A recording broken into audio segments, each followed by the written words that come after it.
Under the blazing sun of Ouagadougou, President Ibrahim Traoré's convoy slowed beside a cracked, dusty wall. There, barefoot and hollow-eyed, a beggar clutched a tin cup. Ibrahim almost looked away, until he recognized that face. Musa. His best friend from school. The boy who once gave him books when he had none, who believed in him before he believed in himself. Now reduced to this. Ibrahim's heart pounded. What happened next would not only change Musa's life forever, but end in a twist no one saw coming. The sun over Ouagadougou burned fiercely, turning the streets into rippling waves of heat. President Ibrahim Traoré had just left a surprise inspection at a small public school. His motorcade waited patiently, engines humming in the background, ready to return him to the palace. But as he stepped toward the car, something caught his eye. Against a crumbling wall, a man sat hunched over, his spine curved as if the weight of the world rested on his back. A dented tin cup sat by his feet. His shirt was threadbare, his trousers stained, his hair uneven and dusted with gray. His face, it was a map of suffering, every line etched by years of struggle. People passed without a glance. Ibrahim's stride slowed. There was something, some faint trace, that tugged at his memory. Wait here, he told his guards. His voice carried the kind of authority that silenced all objections. The man lifted his head, squinting into the glare. His lips trembled before a hoarse whisper escaped. Ibrahim. The president froze. Musa. Yes. It was him.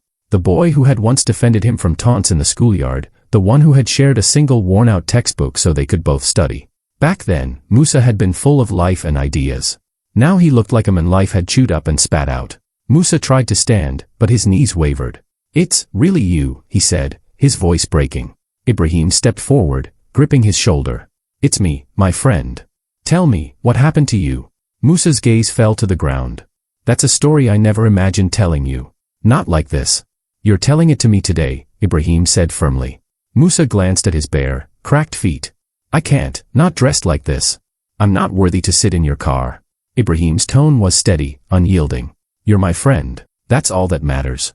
Within the hour, Musa was in a warm bath at the presidential residence, the dirt of the streets washing away. He was given clean clothes and a seat at a table heavy with food. He ate slowly, as if unsure the meal was truly his to finish. When the plates were cleared, Ibrahim poured him a drink and leaned forward. Musa, you were one of the brightest men I knew. What happened to you? Musa hesitated, then spoke, his voice low, heavy with shame. It began 3 years ago. I had a good job. A home, a wife I thought loved me. And in one day, I lost it all. What he revealed next would make Ibrahim's jaw tighten and stir a resolve deep within him, a promise that Musa's story was far from over. Musa sat in silence for a moment, staring at the clean glass of juice in front of him. The hum of the palace faded into the background as memories came flooding back. It started 3 years ago, he whispered. I was the principal of a small school in Bobo Dioulasso. Life seemed perfect. I had a modest house I built with my own hands, a wife I loved. Stella. Ibrahim listened intently, his gaze steady, his hand resting lightly on Musa's shoulder. I thought we were happy, Musa continued, but I was blind. She changed. Always distant, always on her phone. I ignored it, hoping it was stress. Until one day, I came home early, and there she was, with another man. In our bed. My home, our home, turned into a nightmare. His voice cracked. Ibrahim's jaw tightened. What did you do? I left, Musa admitted, his eyes lowering. I couldn't fight. I was shaking, heart pounding. I walked out while she didn't even apologize. She said it was over. She told me to leave my own house. Because he was the one she loved now. Ibrahim's eyes narrowed. Your house, the one you built. Yes, Musa said bitterly. She took me to court, lied that she had paid for it, even brought fake documents. The judge believed her. I had nowhere to turn. Soon after, my job was gone, my savings drained on lawyers. I had nothing. No home. No dignity. I slept with a friend for a while, but shame chased me. I left. I ended up begging on the streets. Eating once a day, if I was lucky. Every night I saw her laughing in my dreams. I wanted to disappear. I wanted to die.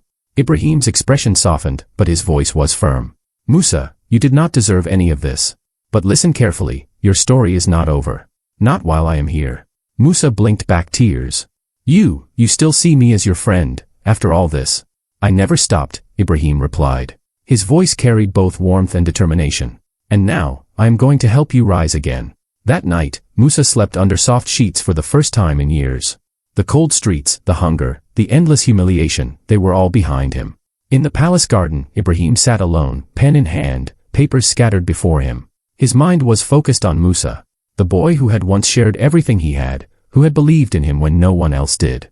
I will give him a new beginning, Ibrahim whispered to himself. The next morning, Musa awoke to the aroma of fresh bread and fried eggs. He dressed in clothes that fit him well, marveling at the mirror. The face staring back was no longer hollow, there was a faint spark in his eyes. Minutes later, Ibrahim arrived, dressed casually, a quiet smile on his face. Today, he said, you start again. First, a doctor to check your health. Then, a place I want you to see. By the afternoon, Musa had received his first medical checkup in years, medicine to heal his body, a haircut that made him feel human again. Ibrahim drove him to the edge of the city. There, before him, stood a small cream and brown house, neat garden, freshly painted, fully ready. It's yours, Ibrahim said. Musa's voice trembled. All this, for me. You were once my friend, my brother in school. I will never forget that, Ibrahim replied.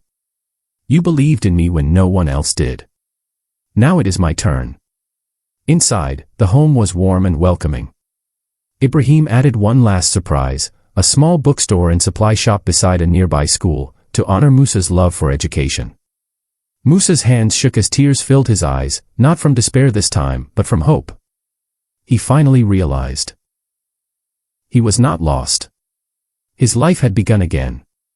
Weeks passed, and Musa slowly settled into his new life. The small bookstore beside the secondary school thrived under his care.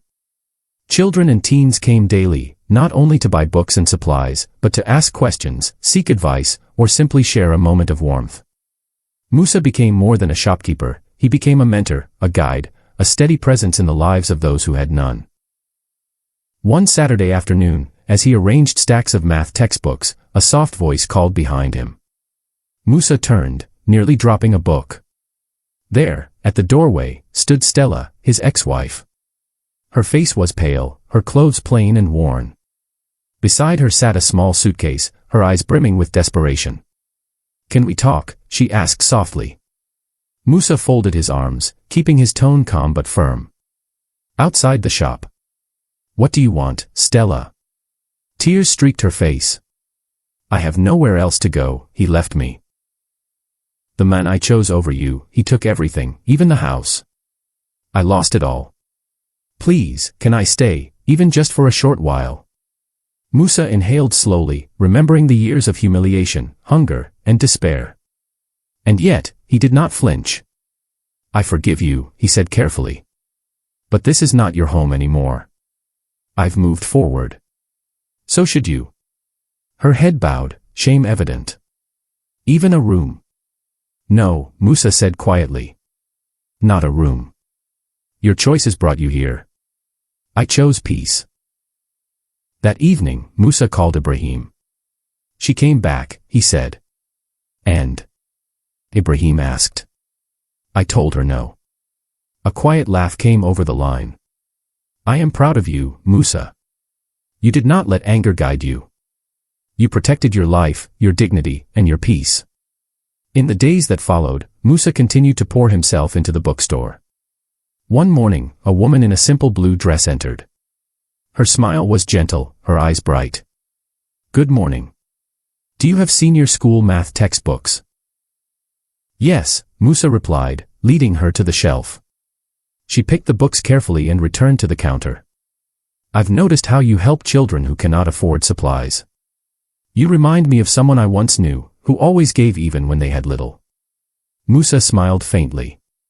I try. I'm Grace, she said, extending her hand. I teach at the school nearby. Musa, he said, shaking it. Weeks turned into months. Grace became a constant presence in his life. Visiting the shop, sharing lunches, walking home together. She understood grief, loss, and the quiet work of rebuilding a life. Musa found himself laughing again, sharing stories, and even feeling something he thought he had lost forever, hope. One evening, under a sky painted gold by the setting sun, Musa held Grace's hand and whispered, I never thought I'd meet someone like you. Grace smiled softly. And I never thought I'd feel this alive again. Soon, her young daughter Rachel began visiting, helping arrange books, sitting in the cozy reading corner Musa had built. In his heart, Musa realized that he had found not just a second chance, but a new family, and a new purpose. But the test of his resolve was not yet over. Stella, his past, still lingered somewhere in the city, watching, longing, regretting. Could Musa maintain his peace and not be drawn back into the shadow of the life he had left behind? The answer would define not just his present, but the future he was now determined to build. The days turned into months, and Musa's life transformed completely. The bookstore became a hub for students, a place of learning, guidance, and encouragement. Each day, he welcomed children who had little, sharing books, advice, and sometimes just a listening ear. His past life as a beggar felt like a distant memory, replaced by purpose and dignity. Grace became a steady presence in his days. Their laughter echoed through the shop, and her daughter Rachel became like a child he never had the chance to raise. Together, they built a small routine filled with warmth and trust. One quiet afternoon, beneath the soft glow of a late afternoon sun, Musa knelt in the garden with a small, simple ring in his hand. "I don't have much to give, but I have love, respect, and peace. Will you marry me?" he asked, his voice steady despite the tremor of hope in his heart. Tears welled in Grace's eyes. "Yes, 1,000 times, yes." Rachel squealed, wrapping her arms around both of them. That day, Musa felt the kind of joy he had thought forever lost. The wedding was simple, intimate, yet overflowing with happiness. Friends, neighbors, and even President Ibrahim attended, witnessing a man who had been broken rise again. After the ceremony, Ibrahim pulled Musa aside. "You look like a man who has found peace," he said. "I have," Musa replied softly. "Peace," Ibrahim said, placing a hand on his shoulder, "comes to those who never give up. You believed in yourself even when the world had turned its back. That is strength." Musa's days continued with purpose. He launched the Musa Foundation, a shelter and training center for men who had lost everything, giving them the skills and hope to rebuild their lives. One by one, they found jobs, opened small shops, and regained their confidence. Musa told them, "One friend changed my story. Now I am here to change yours." Meanwhile, Stella struggled in obscurity. The men she had left Musa for had abandoned her, and she was left with debts and regret. She sometimes looked at Musa's photos online, the smiling family, the thriving business, and felt the weight of the choices she had made. But Musa never turned back, never let anger guide him. One evening, as stars glittered over the garden, Musa and Grace sat together with Rachel playing nearby. "Do you ever think about her?" Grace asked quietly. "Not with anger," Musa said, eyes tracing the constellations. "Only to marvel at how someone can throw away gold and pick up sand." Grace laughed softly. "She lost a good man, and I gained a partner, a friend, a family." Musa squeezed her hand. "And we will keep writing new chapters, beautiful ones." A year later, Ibrahim invited Musa to the presidential palace. In the garden, he handed Musa a small, velvet box. "An award," he said, smiling warmly. "For your work with the foundation. For giving hope to those who had none." Inside was a golden medal. Musa hugged his friend tightly. "You didn't just save my life," he whispered. "You gave me the chance to save others." Ibrahim smiled, lifting a hand in kindness. "Never forget, Musa, one act of kindness can change everything." As the night breeze drifted through the palace garden, Musa looked up at the stars. From the streets to a home filled with laughter, love, and purpose, he realized. The past was gone. The future was bright. And this time, nothing, and no one, could take it away. What Ibrahim did for Musa was just the beginning. Will you let kindness change someone's life today? Share this story and see what one choice can do.